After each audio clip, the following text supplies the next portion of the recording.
औज़ुबिल्लाहिमिनश्शैतानिर्रजीम बिस्मिल्लाहिर्रहमानिर्रहीम। बहुत सनफीदुर रहमान जाट दी जानब तो मेरे अजीज़ पाकिस्तानियों तो मुहब्बत भरा सलाम।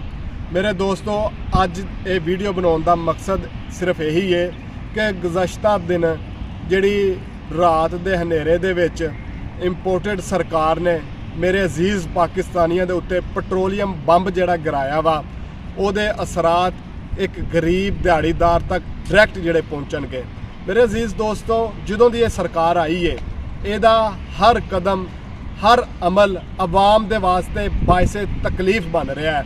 कदी ये पेट्रोलियम कीमतां ਵਧਾਉਂਦੇ ने ते कदी बिजली दी कीमतां ਵਧਾਉਂਦੇ ने, कदी आवाम ਦੇ ਨਾਲ ਝੂਠੇ नारे ਲਾਉਂਦੇ ने कि जी ਤੁਹਾਡੀ तनख्वाहां 10% ਵਧਾ ਦਿੱਤੀਆਂ ਨੇ ਤੇ फलानी चीज़ां सस्ती कर ਦਿੱਤੀਆਂ ने, आटा सस्ता कर दिता है, चीनी सस्ती कर दी है। तो पाकिस्तानियों पुछदा वा, पिछले दिनों हमजा शहबाज ने कहा कि तो चीनी जी है 70 रुपये मिलेगी। क्या तो चीनी 70 रुपये मिल रही है या नहीं मिल रही?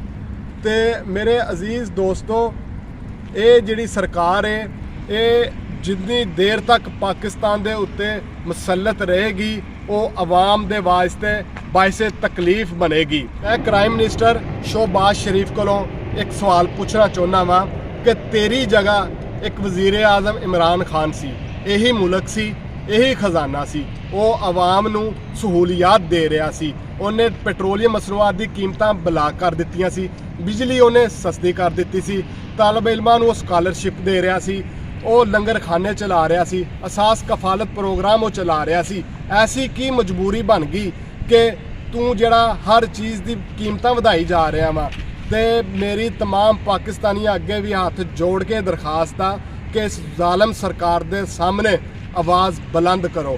मेरे अजीज़ पाकिस्तानियों, मेरी भी तुहाडे अगे एक दरखास्त है, अगर तुसी पाकिस्तान के किसी भी शहर च बसदे हो तो तुहानू हुण निकलना पएगा, एक पाकिस्तानी बन के तुहानू सोचना पएगा, ना कि तुसी पार्टी बेस ते एक दूसरे की मुखालफत करो। क्योंकि जिस टाइम महंगाई हुंदी है उहदे असरात सारिਆਂ ਨੂੰ ही बर्दाश्त करने पैंदे ने। इस वास्ते पाकिस्तान के शहरों में निकलो, सड़कों पर आओ। अगर जे तुसी बरूने मुल्क मुकीम हो तो फिर तुसी सोशल मीडिया का इस्तेमाल करते हुए अपना एहतजाज रिकॉर्ड कराओ। बहुत मेहरबानी, शुक्रिया।